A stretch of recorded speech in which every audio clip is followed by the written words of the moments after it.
Welcome back to the Faculty Factory podcast, friends. It's Kim Skorupski here at the University of Texas Medical Branch in Galveston, Texas, home of the Galveston National Biocontainment Laboratory. We have one of 4 BSLs in the country. Just a little tidbit there. And with me today is somebody very near and dear to my heart, the famous, the amazing Dr. Paul Rothman. Paul, thanks so much for being on the Faculty Factory podcast.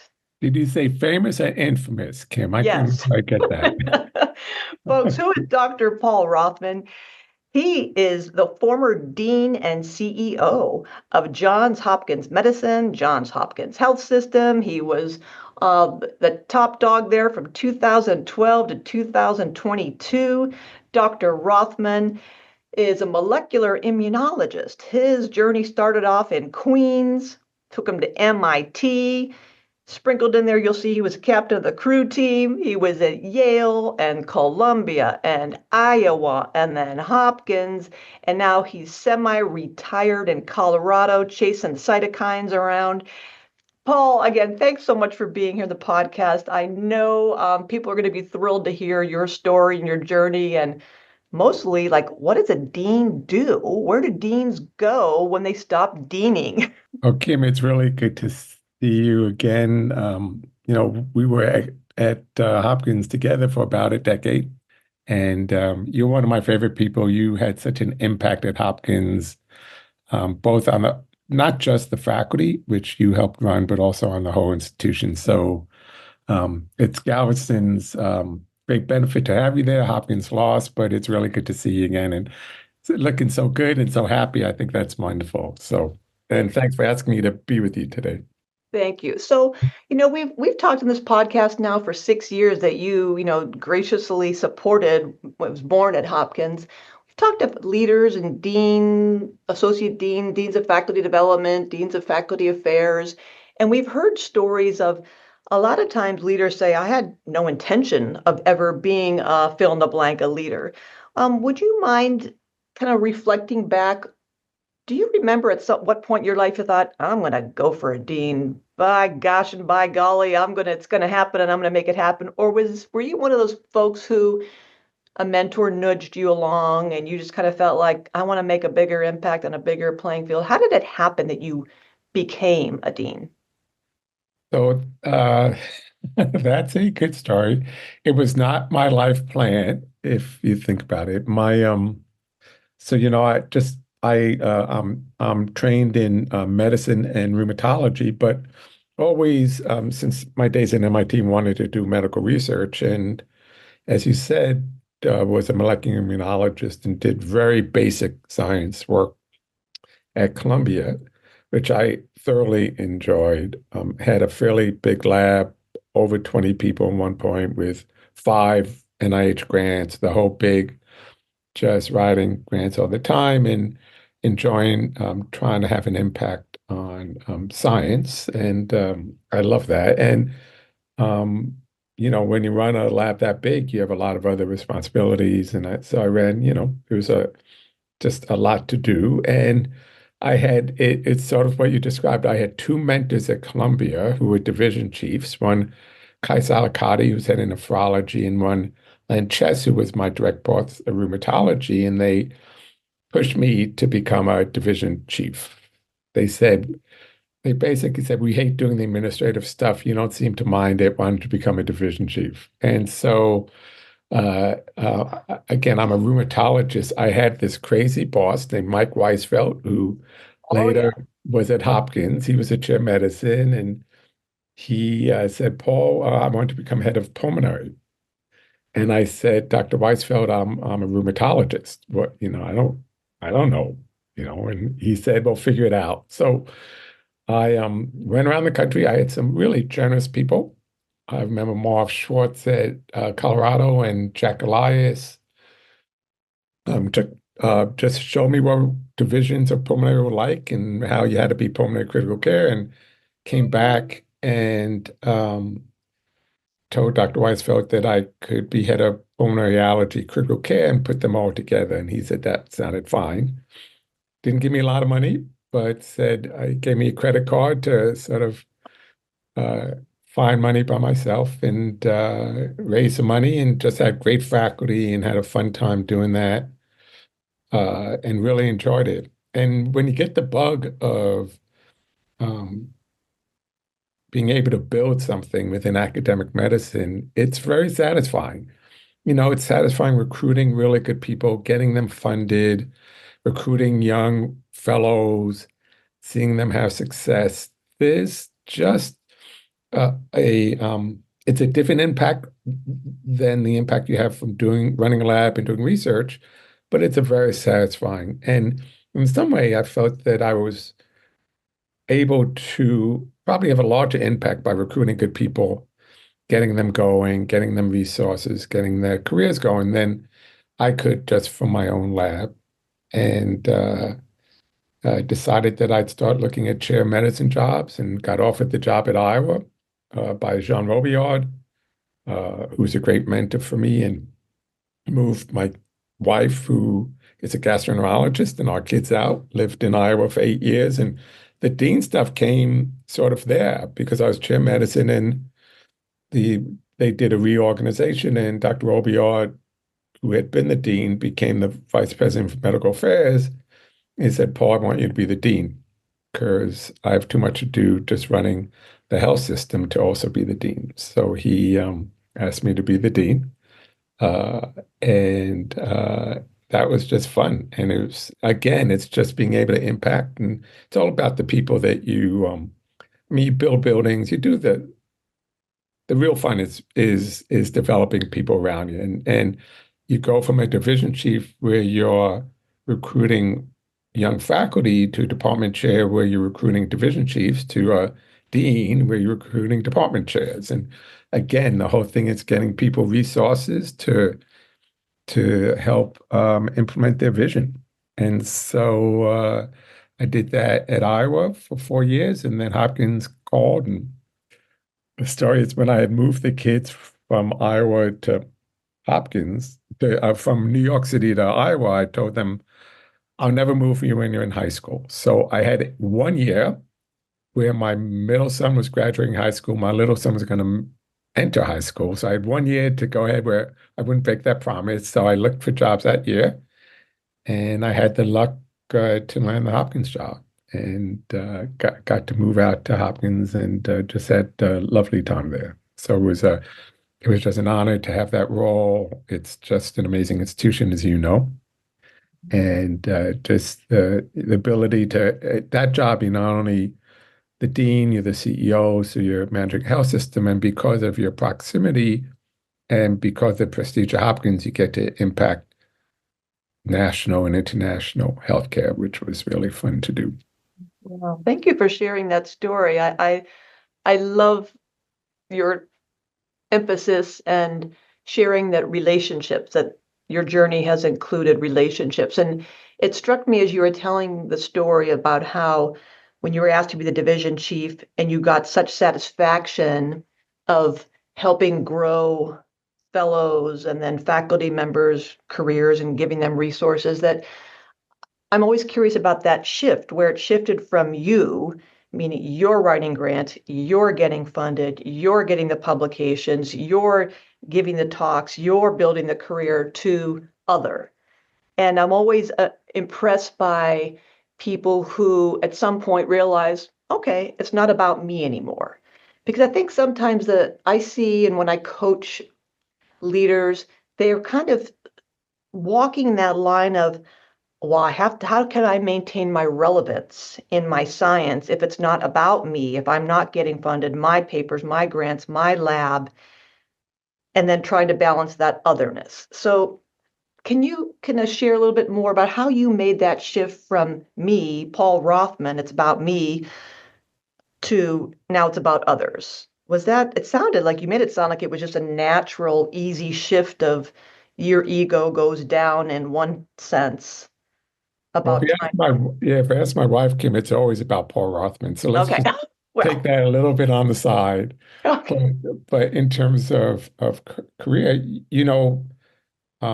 I kept my NIH funding through my role as department chair, and actually through my role as dean at Iowa. So I gave my grants up when I went to Hopkins. It was so you don't totally have to give up the fact that you want to do your own science, but it's all about where you see you can make the greatest impact. And I think there are probably better scientists than me that really think the greatest impact is going to be through their own research. And that's terrific. And then they should do their own research. They should not take an administrative role where the institution is asking them to make an impact by helping others. And so I always have, when I was department chair, I'd always had this test when I was looking at division chiefs, and I would give this test to them, and I would say, it's in the old days when grants would due June 1, and I'd say it is May 28th.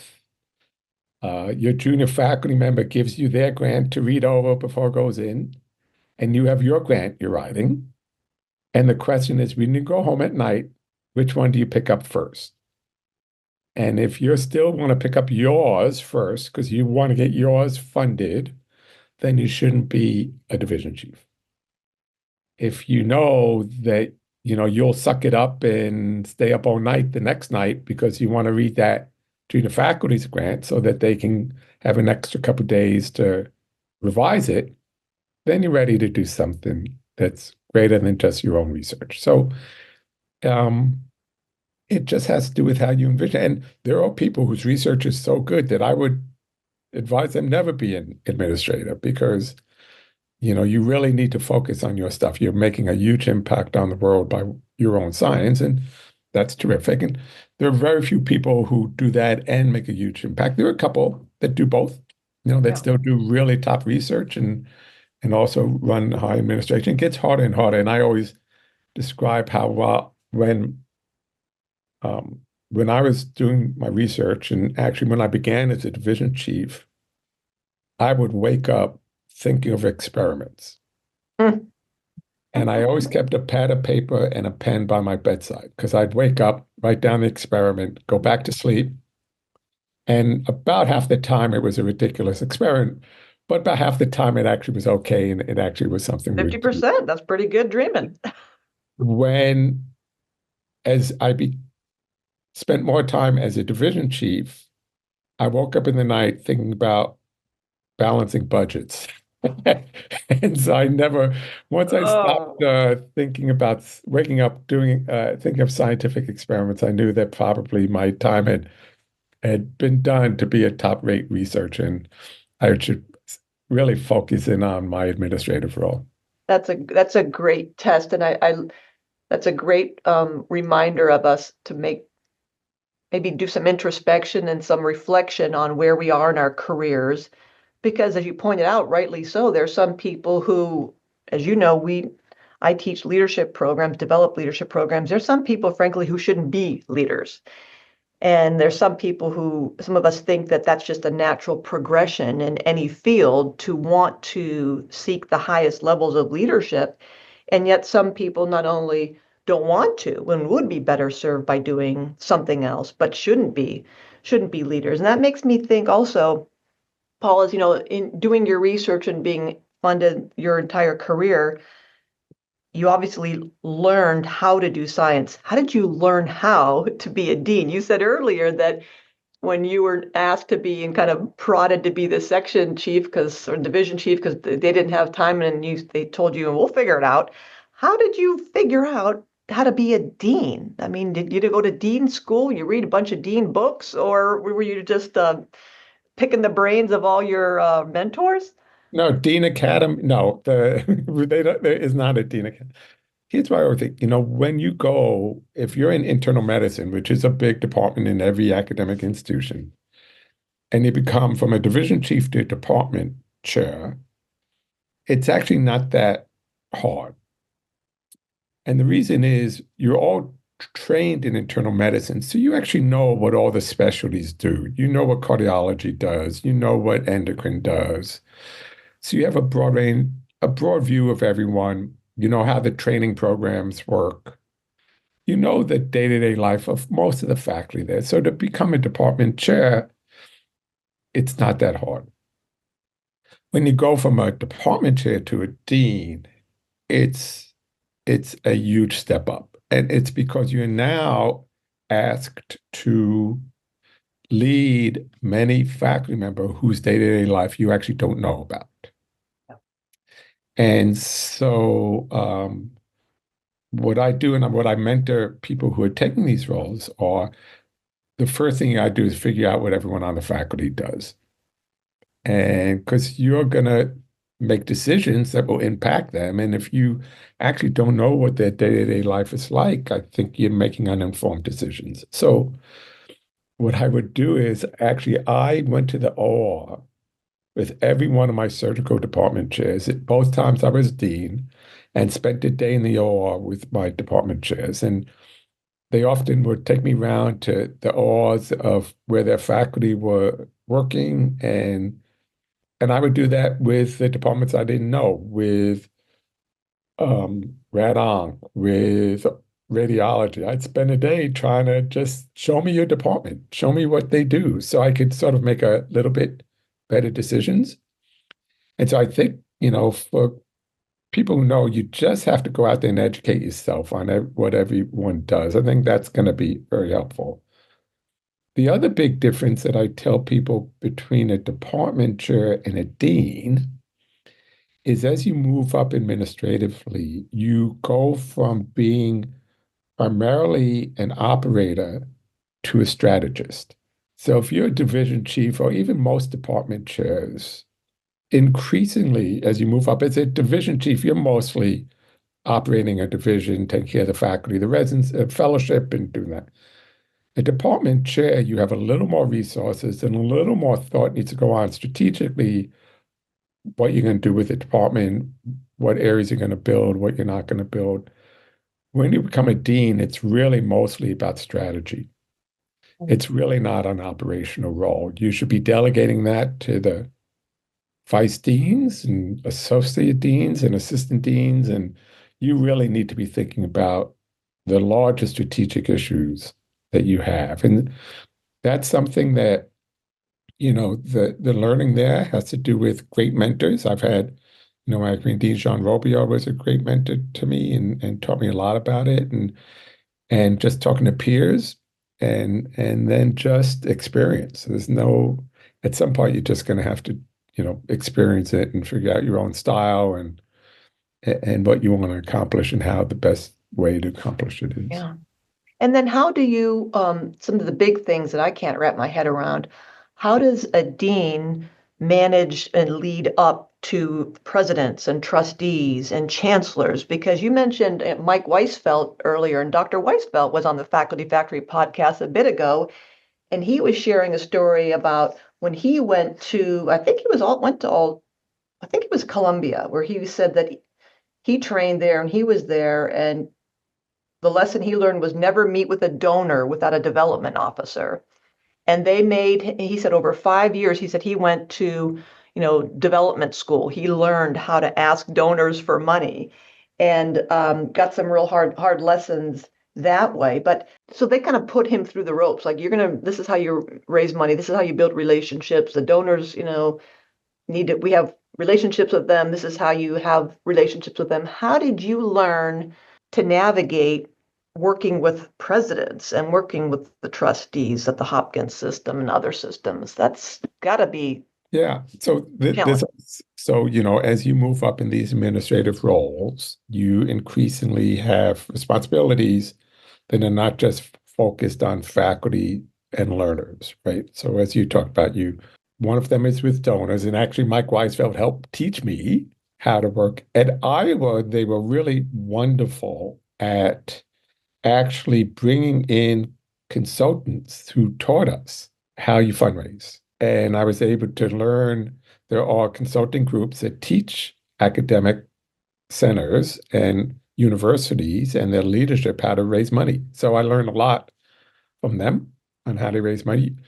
Finally, you have your own style. I mean, the truth is the most important thing with a donor is to listen. Like almost every other part of life, Kim, it is you want to listen to the donor. You want to understand what's driving them, what motivates them, what they want to get out of their philanthropy, and see if you match it to what you want to do.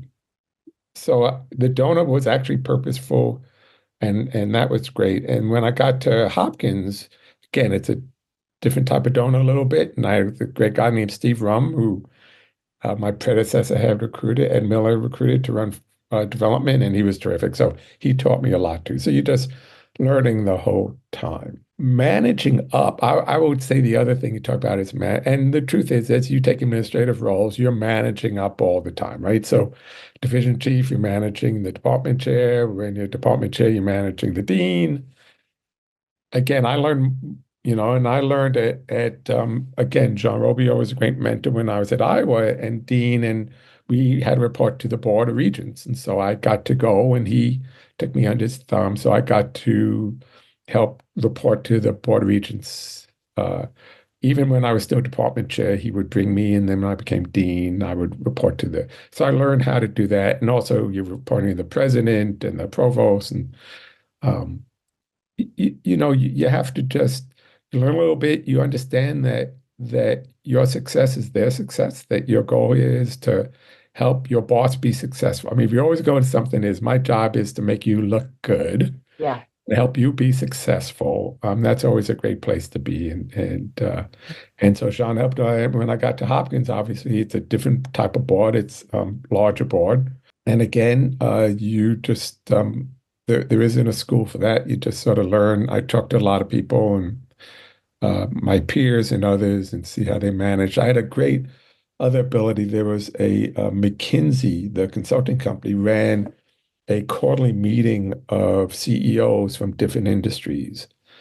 And so there was a healthcare CEO quarterly meeting in New York that I'd go to that not only had her parties from New York Presby and Ralph Moeller from Penn, but had the CEOs of Quest, Siemens, so industry CEOs. And so you got to learn from them how they manage boards a little bit. And that was really helpful to me to understand how a publicly traded company works with their board, and that helped inform me a little bit.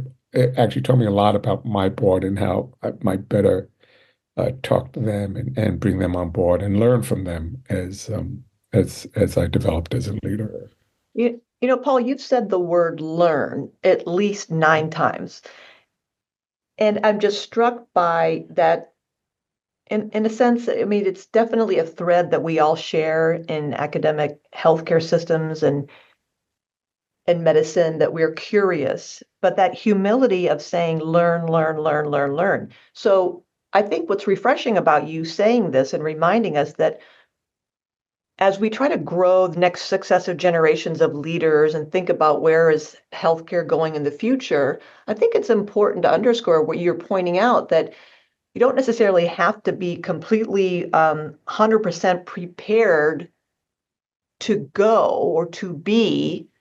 One needs to have that curiosity, that humility of realizing, yes, I have a certain baseline credentials, and I have been validated. I have meet a certain threshold, and I know that I'm not the keeper of all truth, and that there's much to learn. And now I know where to find that information. So I'm just struck by the fact that I'm thinking some people would think, oh, Paul Rothman, he has it all figured out, and you kind of run in there like you're leading an orchestra and you just start waving your hand around, and rather you keep saying listening, learning, listening, learning. So that to me is a little refreshing, that one doesn't have to have this onus of I can't apply for that job, or I can't imagine myself there because I don't know about finances. I don't know how to raise money. I don't know how to move in these circles. And yet you've described how you did that with very kind of authentically of, again, back to relationships and people. Yeah, I think the most important thing for leaders know what you don't know.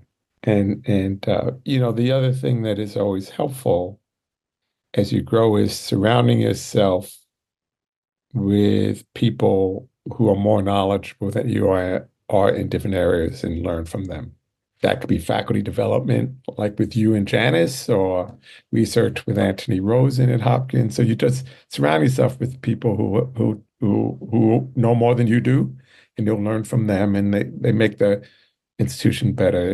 And because no one in these large jobs knows everything. I mean, he just can't. Uh, So what are you doing? You said you're semi-retired. Know you're in Colorado and you travel all over the place. What does a dean do when they stop deaning? How do you keep that big brain of yours satisfied? Because when you spend a whole life thinking and dreaming and making notes in the middle of the night and writing papers and always your brain's on fire, how do you feed that monster in between your ears?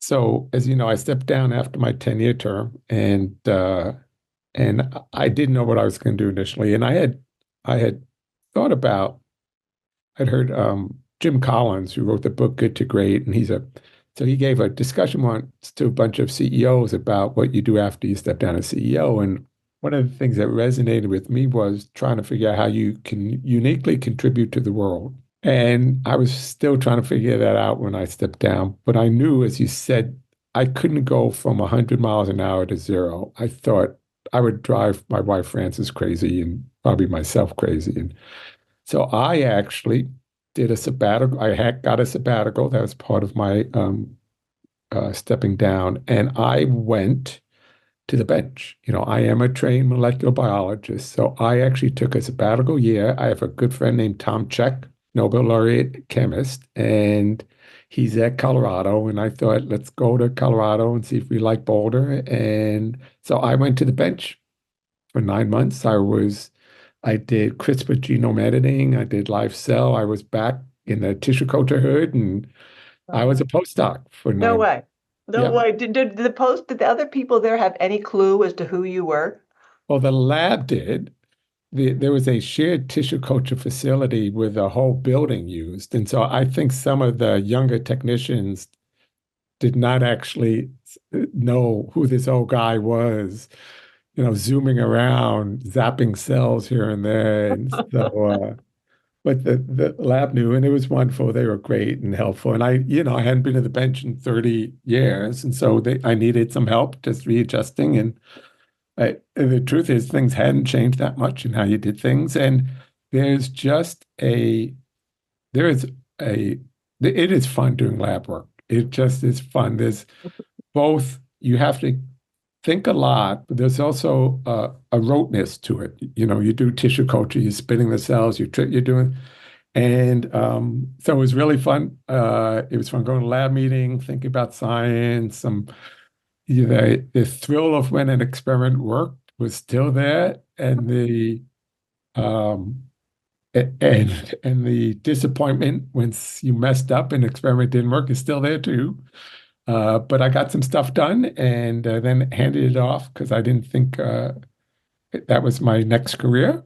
And Tom was just a lovely, generous man to have me do that. And I told him it didn't cost him anything, and I didn't have to be on any papers. I just wanted to help out, and that was fun. So, and during that time, I thought what I could do, and I really came to the conclusion that I knew I wasn't going to take another big job. I mean, the job, I'd been dean for 14 years between Hopkins and Iowa. Wasn't going to do that again.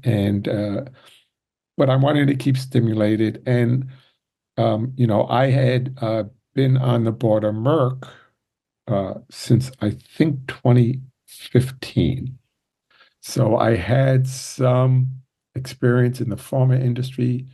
And what I saw in Tom's lab and around him was there's just this unbelievably great revolution in science right now. And so I wanted to continue to do that. So I decided that I would go on the business side and work with in venture capital. And I have some lovely people, Peter Kuczynski in Boston at RA Capital, that agreed to let me work there. So I decided to be a consultant for RA Capital in Boston. And I also had my first graduate student runs a small venture capital firm in Shanghai, China.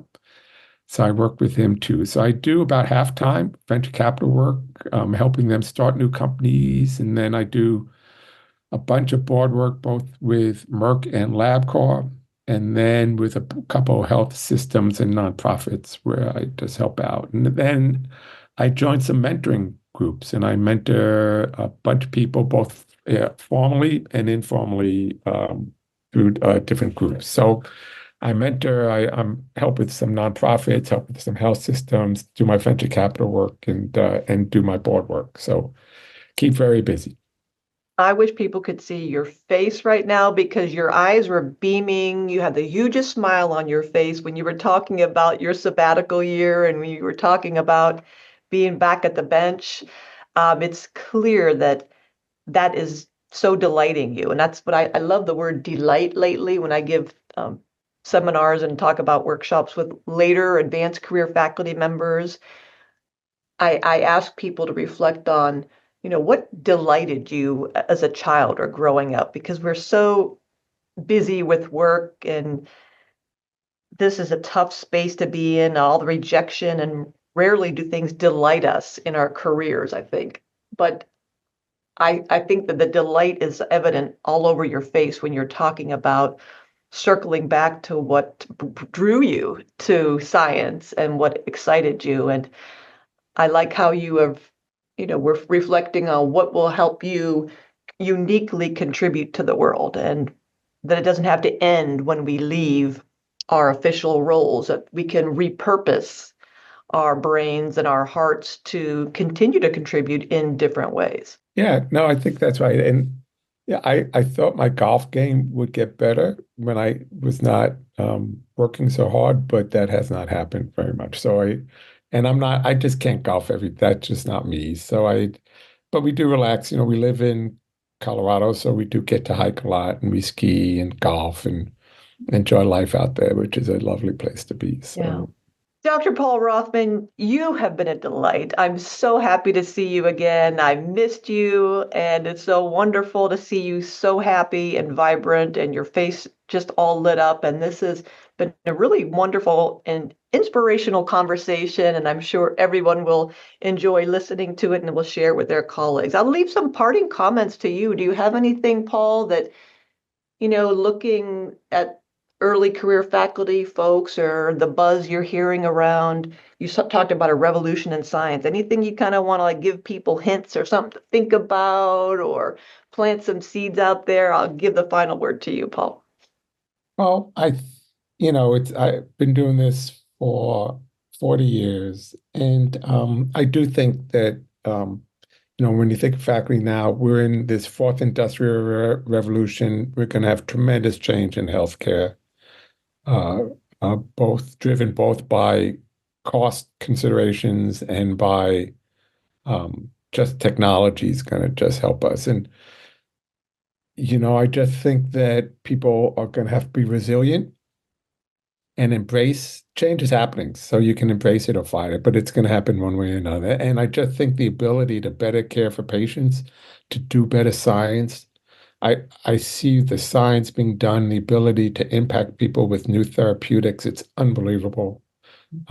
And so in some ways, I wish I was young again because I think the ability to really make an impact has never been easier to do than it is today with the challenges we're going to have in terms of, I think a challenging time of funding but the experience we've all been through this.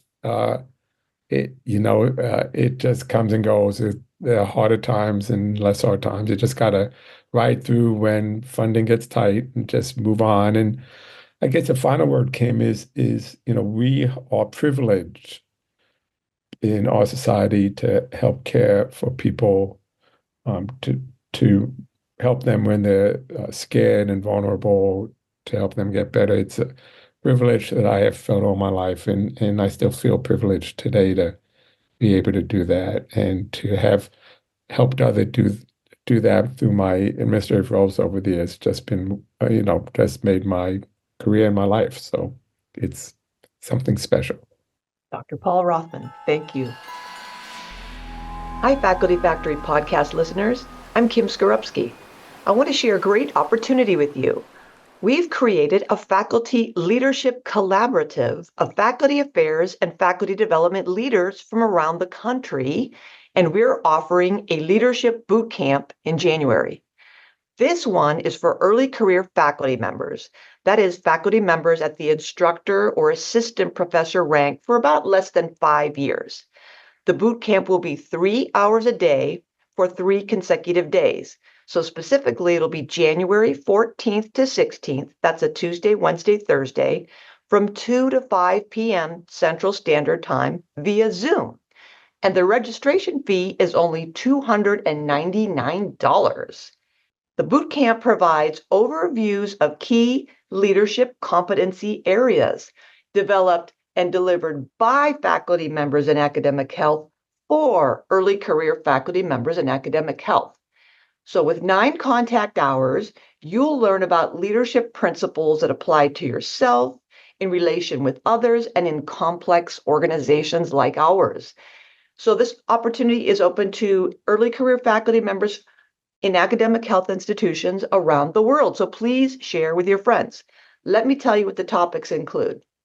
Overview of leadership competencies, self-knowledge and finding your voice, communicating for influence, difficult conversations and conflict management, organizational savvy, negotiating resources for yourself, promotion and career development, developing healthy academic habits, mentorship.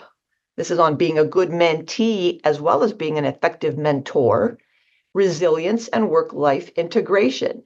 And we also have a panel presentation that closes off the 3-day session of 3 recently promoted associate professors in different pathways in different institutions. So you'll get to hear from them about lessons learned and hints they'd have for you to how to grow your career and get promoted.